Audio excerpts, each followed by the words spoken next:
A very good morning to all of you. Myself, Professor Dhaval Chandrana, and we are on a continue to learn how to perform a arithmetic coding is a second part of unit number 2. As earlier on previous lecture, we are starting our second phase of unit number 2 is nothing but arithmetic coding.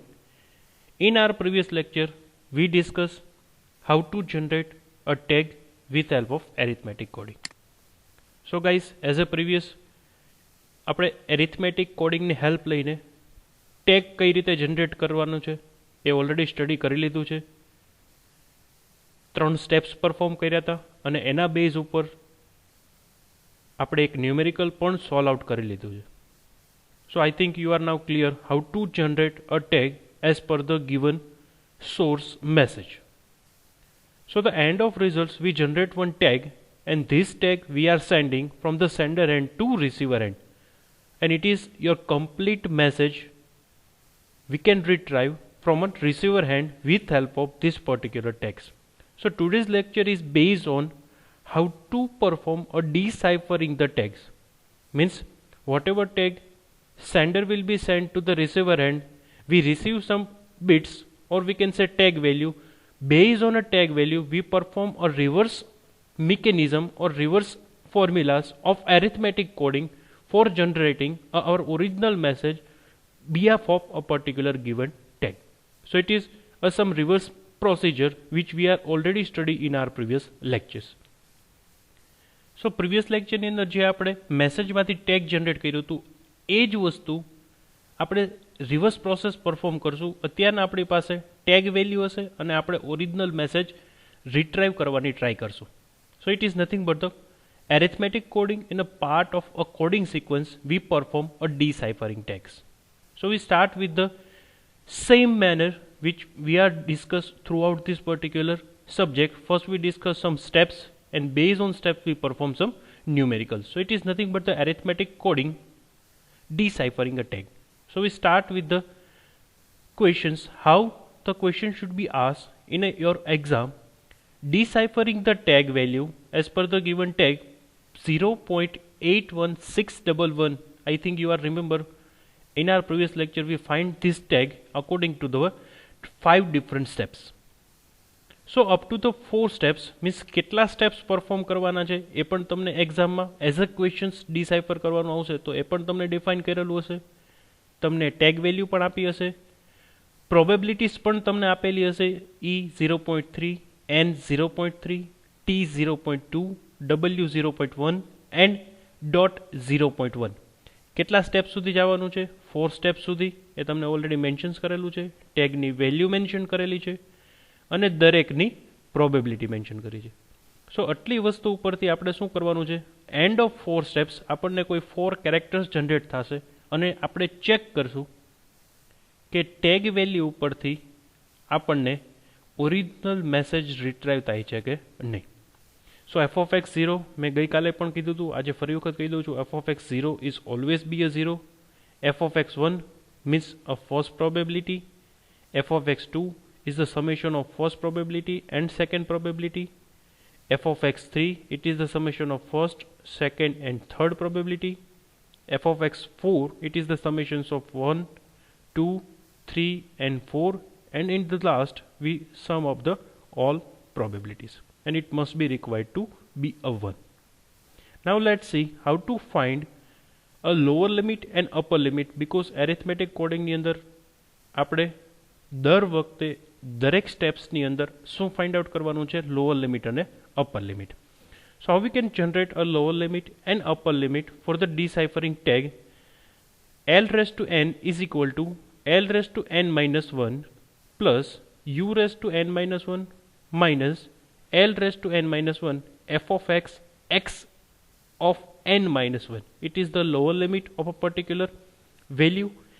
And if you want to find a upper limit U raised to n, then L raised to n minus 1 plus U raised to n minus 1 minus L raised to n minus 1 f of x xn.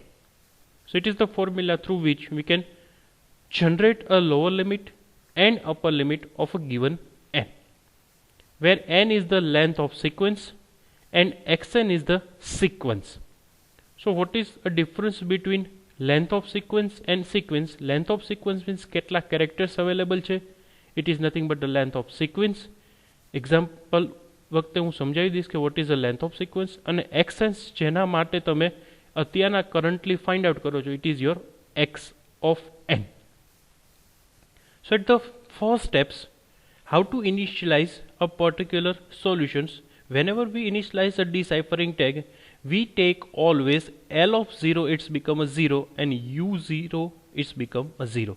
એટલે કે lower boundary of 0 it's become a 0 and upper boundary of 0 it's become a 0. So આ always તમારે યાદ રાખવાનું છે.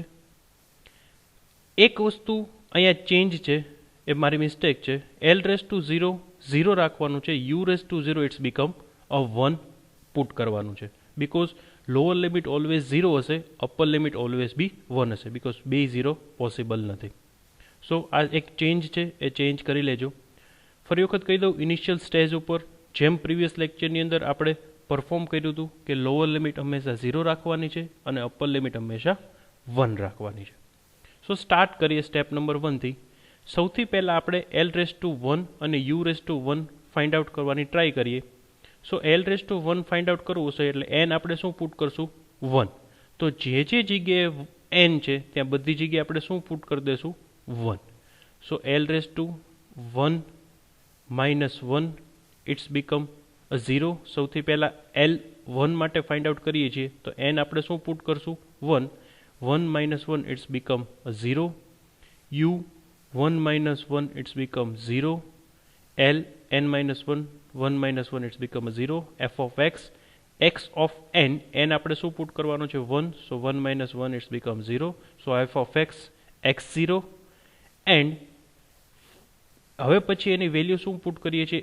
L of 0 it's become 0. U of 0 એટલે કે 1. અહીંયા આપણે ચેન્જ કરવાનું છે, અહીંયા 1 છે. માઇનસ 0 0 શું કામ પુટ કર્યું? L of zeros. F of x x of n minus 1.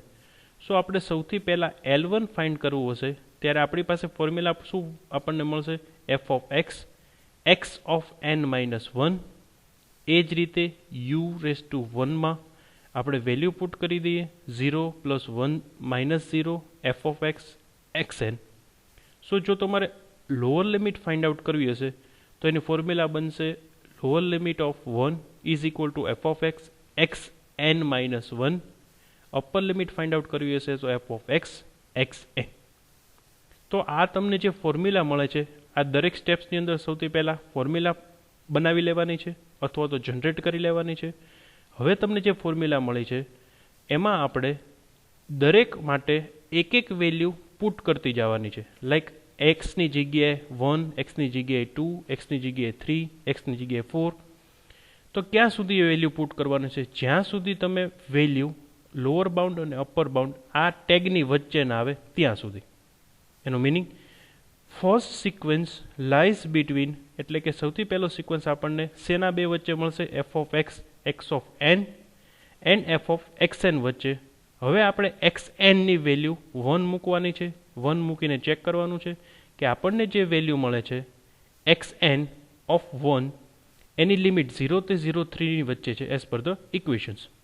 સો આ બે વસ્તુ આપણને જે લોઅર અને અપર લિમિટ મળી છે એની વચ્ચે આ ટેગ બિલીવ કરે છે, બિટવીન અરેન્જ કરે છે કે નહીં, અથવા તો આ બે વેલ્યુની અંદર આ ટેગ આવી જાય છે કે નહીં એ આપણે ચેક કરતા જવાનું છે. ચેક કરતા જઈએ. સૌથી પહેલી વેલ્યુ મળી f of x xn minus 1 એ તમારી lower limit, f of x xn એ તમારી અપર લિમિટ. હવે આપણે xn ની જગ્યાએ શું મૂકવાનું છે? 1. તો અહીંયા f of x છે એ એઝ ઇટ ઇઝ મૂકી દો. xn minus 1. સો xn ની જગ્યાએ 1 minus 1 મૂકો, it's become 1 minus 1 it's become f of x 0. અહીંયા directly f of x as it is મૂકી દો. xn ની જગ્યાએ આપણે શું મૂકવાનું છે? 1. સો f of x 1 ની વેલ્યુ પુટ કરી દો, f of x 1 અને f of x 0 ની. f of x 0 ની વેલ્યુ ઓલવેઝ 0 હશે અને f of x 1 ની વેલ્યુ 0.3 છે. તો xn is equal to 1 put કરીએ તો તમારી લિમિટ શું મળે છે? 0 થી 0.3 ની વચ્ચે. તો એઝ પર અવર રિક્વાયરમેન્ટ જો xn ની વેલ્યુ 1 પુટ કરશું તો આ ટેગ ઇન બિટવીન લાય કરતો નથી. So what was the next steps? Sir આ ક્યાં સુધી લઈ જવાનું? જ્યાં સુધી તમને લોઅર લિમિટ અને અપર લિમિટ એવી વેલ્યુ ન મળે કે આ ઇન બિટવીન ટેગ લાય કરતું હોય ત્યાં સુધી તમારે સ્ટેપ્સ પરફોર્મ કરતા જવાના છે. સો સેકન્ડ સ્ટેપમાં સર આપણે શું કરવાનું થશે? કાંઈ નથી કરવાનું. એઝ ઇટ ઇઝ આ ઇક્વેશનમાં આપણે એક્સએનની જગ્યાએ 1 મૂક્યું છે, એ જ રીતે આપણે એક્સએનની વેલ્યુ 1ની જગ્યાએ શું કરવાની છે? 2. ફરી વખત એનની જગ્યાએ એક્સએનની જગ્યાએ 2 મૂકો. 2 - 1 it's become 1. As it is 2. F of X 1ની વેલ્યુ 0.3, એફ ઓફ એક્સ 2ની વેલ્યુ 0.6.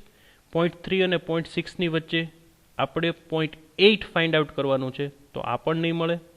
હવે શું કરવાનું? સો એક્સએનની વેલ્યુ અપગ્રેડ કરો, 3 પુટ કરો. 3 - 1 it's become 2. 3 as it is. 0.6 અને 0.8 આની વચ્ચે પણ નહીં મળે, બિકોઝ આપણી વેલ્યુ અથવા તો ટેગની વેલ્યુ આપણને શું મળે છે? 0.816. અહીંયા તો આપણને રેન્જ કેટલી મળે છે? 0.6 અને 0.8ની વચ્ચે. તો હજી આપણે એક વેલ્યુ પુટ કરવી પડશે, ઇન્ક્રીમેન્ટ કરવી પડશે. 3ની જગ્યાએ વેલ્યુ પુટ કરો 4. xn - 1 xnની વેલ્યુ પુટ કરવાની છે 4. 4 - 1 it's become 3. xn as it is 4. So F of x3 આપણને વેલ્યુ મળે છે એફ ઓફ x3 0.8 અને એફ ઓફ x4ની વેલ્યુ મળે છે 0.9. સો હવે તમને જે લિમિટ મળી છે એ F of X lower limit મળી છે 0.8, અપર લિમિટ મળી છે 0.9.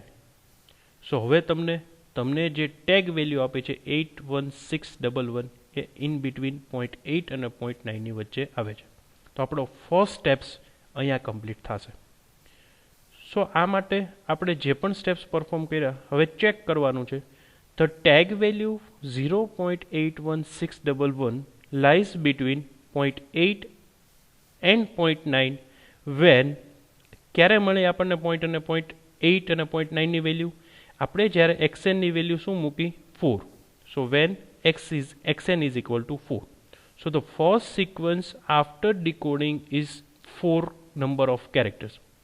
હવે આ 4 નંબર શું છે? આની ઉપરથી કેમ ખબર પડશે કે આપણો ઓરિજિનલ મેસેજ મળ્યો? એ દરેક વસ્તુ આપણે આ ફોર્મ્યુલાસમાં દરેક વેલ્યુ પુટ કરતા જશું. આપણને already as per the equations, as per the questions કીધું છે કે 4 સ્ટેપ્સ સુધી જવાનું છે. આપણા ફર્સ્ટ સ્ટેપ્સનું રિઝલ્ટ શું મળ્યું છે? 4. 4થી આપણે કેરેક્ટર કઈ રીતે ફાઇન્ડ આઉટ કરી શકીએ એ હું તમને લાસ્ટમાં સમજાવીશ. અત્યારના યાદ રાખો કે સ્ટેપ 1ની વેલ્યુ જે આપણને ડિકોડ થઈને મળે છે એ 4 છે, અથવા તો આપણે એવું કહી શકીએ 4 છે. અને 4 શું કામ છે? કેમ કે આપણને જે લોઅર લિમિટ અને અપર લિમિટ મળી છે એ ત્યારે મળી છે જ્યારે આપણે એક્સએનની વેલ્યુ 4 પુટ કરી છે.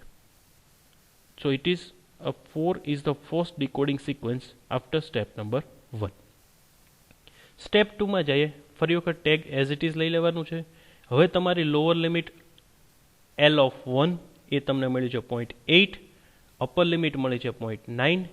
બાકીની બધી જ વસ્તુ F of 0 to F of 5 as it is. હવે આપણે શું ફાઇન્ડ આઉટ કરવાનું છે? L ઓફ 2 અને U of 2. L of 2 it's become L raise to n - 1, U raise to n - 1 minus L raise to n - 1, F of X x of n - 1, n - 1 એટલે કે 2 - 1 it's become 1, U1, U raise to 1, L raise to 1, F of xn - 1. હવે L raise to 1 આપણને શું મળ્યું છે? 0.8. 0.8 as it is. U raise to 1 શું મળ્યું છે? 0.9 minus 0.8. F of x as it is, because અહીંયા આપણે ફોર્મ્યુલા ફાઇન્ડ આઉટ કરીએ છીએ. સો આપણને 0.8 plus 0.1 F of X xn - 1 એ આપણને L raise to 2 find out કરવા માટે હેલ્પ કરશે. એટલે કે સેકન્ડ સ્ટેપ્સનો ડિકોડિંગ કેરેક્ટર ફાઇન્ડ આઉટ કરવા માટે હેલ્પ કરશે. Same way U raise to 2 find out કરવા માટે ઇક્વેશન્સમાં અહીંયા એફ ઓફ એક્સ xn - 1 છે એની જગ્યાએ ખાલી xn થઈ જશે. આ ફોર્મ્યુલા તમારે યાદ રાખવાની છે. અને અહીંયા તમને જે વેલ્યુ મળે છે U રેસ ટુ 2ની, એટલે કે upper boundary of step number 2 is nothing but 0.8 plus 0.1 F of X xn. સો આ તમને બે ફોર્મ્યુલા મળી છે. એ ફોર્મ્યુલાની હેલ્પથી હવે xn is equal to 1, 2, 3 value put કરતા જાઓ. વેલ્યુ પુટ ત્યાં સુધી કરવાની છે જ્યાં સુધી તમારો કેરેક્ટર તમારી tag value in between lower limit અને અપર બાઉન્ડની વચ્ચે ના આવે. ચેક કરી લઈએ. Second sequence lies between 0.8 plus 0.1 f of x xn minus 1, it is your lower limit. 0.8 plus 0.1 f of x xn, it is your upper limit. Now we need to put x of n is equal to 1. જ્યાં xn દેખાય છે ત્યાં 1 put કરો. 0 point as it is, 0.1 as it is, f of x as it is, xn minus 1. તો xn ની જગ્યાએ શું મૂકવાનું છે? 1. 1 minus 1, it's become a 0. So f of x 0. અહીંયા directly f of x 1 put કરી દો. સો આપણને 0.8 0.1 into f of x 0 always 0. સો તમને ન્યૂ અપડેટેડ વેલ્યુ મળે છે. લોઅર લિમિટ 0.8 અને અપર લિમિટ 0.83. હવે ચેક કરો કે 0.8 અને 0.83 વચ્ચે તમારી ટેગ વેલ્યુ આવી જાય છે. Yes, the tag value 0.81611 lies between 0.8 એટલે કે તમારી updated lower limit and updated upper limit 0.83 when ક્યારે તમને મળી આ વેલ્યુ? જ્યારે xn ની વેલ્યુ તમે શું પુટ કરી? 1. So the second steps sequence after decoding is 1. Steps number 1 માં આપણને xn ની વેલ્યુ 4 મળી હતી ત્યારે આપણો tag in between upper bound અને લોઅર બાઉન્ડમાં બિલીવ કરતો હતો. હવે આપણને xn ની વેલ્યુ 1 પુટ કરી એમાં જ આપણને એ રેન્જની અંદર જ આપણી ટેગ વેલ્યુ લાઈ કરે છે અથવા તો બિટવીન મળી જાય છે. સો આપણે ડાયરેક્ટલી ફર્સ્ટ નંબરને ડીકોડ કરી લીધો. હવે તમારી અપડેટેડ L2 0.8 અને 0.83 U2 તમને નવી અપર લિમિટ હવે લોઅર લિમિટ મળે છે. ફરી વખત એજ સ્ટેપ્સ પરફોર્મ કરો. L3 અહીંયા આપણે ઇક્વેશન્સ પરફોર્મ કરીએ છીએ. L(n) is equal to L(n minus 1) plus round brackets U(n minus 1) plus L(n minus 1) f of x x of n minus 1. L3 માટે ફાઇન્ડ આઉટ કરીએ છીએ તો L2 L(2) plus U(2) minus L(2) f of x xn minus 1. So the every steps which we are going through this up to the step number 3 આપણને એટલી વસ્તુ ખબર પડે છે કે પ્રીવિયસ સ્ટેપ્સની અંદર જે લિમિટ આવી છે એના લિમિટથી તમારે સૌથી પહેલાં ઇક્વેશન્સ જનરેટ કરવાનું છે. નેક્સ્ટ સ્ટેપ્સની લોઅર લિમિટ અને અપર લિમિટ ફાઇન્ડ આઉટ કરવા માટે જે ઇક્વેશન્સ મળી જાય છે એ પર્ટિક્યુલર ઇક્વેશન્સમાં આ લોઅર લિમિટનું ઇક્વેશન્સ, આ અપર લિમિટનું ઇક્વેશન્સ, એ ઇક્વેશન્સ મળ્યા પછી આપણે શું કરવાનું છે? xnની વેલ્યુ 1, 2, 3 પુટ કરતા જવાની છે અને એવરી ટાઈમ ચેક કરતા જવાનું છે કે જો હું xnની વેલ્યુ 1 પુટ કરું છું તો જે લોઅર લિમિટ અને જે અપર લિમિટ આવે છે એ ટેગ વેલ્યુની બિટવીનની વેલ્યુ છે કે નહીં. મીન્સ તમને જે લોઅર લિમિટ અને અપર લિમિટ મળે છે એ બે વચ્ચે આપણી ટેગ વેલ્યુ મળી જશે કે નહીં. સો 1 પુટ કરવાથી અહીંયા આપણને વેલ્યુ નથી મળતી બિકોઝ આપણી ટેગ વેલ્યુ છે 81. અહીંયા મળે છે આપણને 0.8 થી 0.809. તો આપણે xnની વેલ્યુ શું પુટ કરવાનું છે? Increment by 1, it's become a 2. ઇક્વેશન્સની અંદર વેલ્યુ પુટ કરો. xnની વેલ્યુ 2 પુટ કરવાથી આપણને નવી લોઅર લિમિટ શું મળે છે? 0.809 થી અપર લિમિટ મળે છે 0.818. સો બટ ઓબ્વિયસ છે આની વચ્ચે આપણી ટેગ વેલ્યુ આવી જશે. So the tag value 0.81611 lies between 0.809 to 0.818 when xn is equal to 2. જ્યારે આપણે xn ની વેલ્યુ 2 પુટ કરી ત્યારે આપણને જે લોઅર લિમિટ અને અપર લિમિટ મળે છે ઇન બિટવીન આપણો ટેગ વેલ્યુ મળી જાય છે. That's why a third sequence after decoding is 2 because xn value is 2.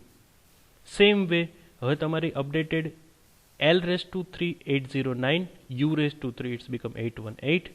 ફરી વખત ઇક્વેશન્સ બનાવો. ઇક્વેશન્સ બની જશે એમાં તમારે કાંઈ નથી કરવાનું, જસ્ટ વેલ્યુ પુટ કરી અને ઇક્વેશન્સ ફાઇન્ડ આઉટ કરી લેવાના છે. એ ઇક્વેશન્સ મળશે L(4) અને U(4) ના હશે. ઇક્વેશન્સની અંદર xnની વેલ્યુ પુટ કરતા જાઓ. xnની વેલ્યુ 1 પુટ કરશો તો લોઅર લિમિટ મળશે 809 to 8117. બટ ઓબ્વિયસ છે એની અંદર આપણી ટેગ વેલ્યુ બિલીવ નથી કરતી. હવે xn of 2 મૂકો. હવે તમારી જે અપડેટેડ લોઅર લિમિટ અને અપડેટેડ અપર લિમિટ મળે છે એ છે 0.8117 ટુ 0.8144.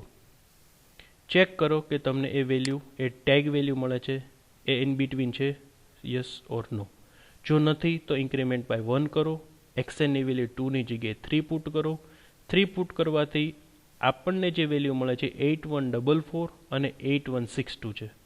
સો બટ ઓબ્વિયસ છે હવે તમને જે લોઅર લિમિટ અને અપડેટેડ અપર લિમિટ મળે છે એ તમારી ટેગ વેલ્યુને ઇન બિટવીન રેન્જમાં છે. So the tag value 0.81611 lies between 0.8144 and 0.8162 when ક્યારે તમને આ મળી અપડેટેડ લોઅર લિમિટ અને updated upper limit xn is equal to 3 value put કરવાથી. So it is when we retrieve our tag value of updated lower limit and updated upper limit at per the xn is equal to 3. So the fourth sequence after decoding is 3. As per the questions આપણને કીધું છે કે 4 step સુધી જવાનું છે, તો આપણે 4 steps complete કરી લીધા છે. હવે આપણે ચેક કરીએ કે આપણને ઓરિજિનલ મેસેજ કઈ રીતે મળશે. So after the complete process we get actual decoding string. Step number 1 માં આપણને મળ્યું હતું 4. સ્ટેપ નંબર 2 માં આપણને ડીકોડિંગ સ્ટ્રિંગ મળી હતી 1. સ્ટેપ નંબર 3 માં આપણને ડીકોડિંગ સ્ટ્રિંગ મળી હતી 2 અને આ સ્ટેપ નંબર 4 માં એટલે કે ફોર્થ નંબરની સિક્વન્સ ડીકોડ કરીને મળી છે 3. સો આપણો આન્સર શું છે 4, 1, 2 અને 3. વેર 1 is equal to E as per the probability is already given to you, 2 is equal to N, 3 is equal to T, 4 is equal to W and 5 is equal to dot. So 4 છે એની રિપ્લેસમાં આપણે શું મૂકેલી છે W, 1 છે ત્યાં E replace કરીએ છીએ, 2 છે ત્યાં આપણે રિપ્લેસ કરીએ છીએ N અને 3 છે ત્યાં આપણે રિપ્લેસ કરીએ છીએ T. So after the decoding we get 4, 1, 2, 3 with the replace of given alphabets we generate the original message W, E and T from the tag value 0.81611 value. So it is nothing but how to retrieve your original message as per the given tag value. હવે તમે lecture first જે એરિથમેટિકનો છે એટલે કે 10th number of lecture of unit number 2 જે procedure perform કરી હતી એમાં એન્ડ ઓફ રિઝલ્ટ્સ આપણને જે વેલ્યુ મળી હતી ઇટ ઇઝ 0.81611. એનો મેસેજ હતો WENT ડોટ. અહીંયા મેં ડોટ ખાલી રિટ્રાઈવ નથી કર્યો, બાકીનો મેસેજ કમ્પ્લીટ રિટ્રાઈવ કરી લીધો છે. સો ત્યારે આપણી પાસે આ મેસેજ હતો અને આપણે આ ટેગ વેલ્યુ ફાઇન્ડ આઉટ કરી હતી. આ લેક્ચરની અંદર એટલે કે યુનિટ નંબર 2 લેક્ચર નંબર 11ની અંદર આપણી પાસે ટેગ વેલ્યુ છે અને base on tag value we perform 4 different steps and end of 4 different steps we retrieve 4, 1, 2, 3 and after the replacing the particular value to the alphabets we getting the original message W, E and T and it is nothing but the deciphering tag using arithmetic coding.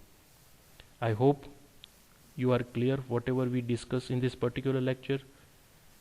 I wish you are perform this numeric with reference of this video lecture and perform some another example also, so you can getting your confidence how to generate a tag as well as how to deciphering a tag with the help of arithmetic coding.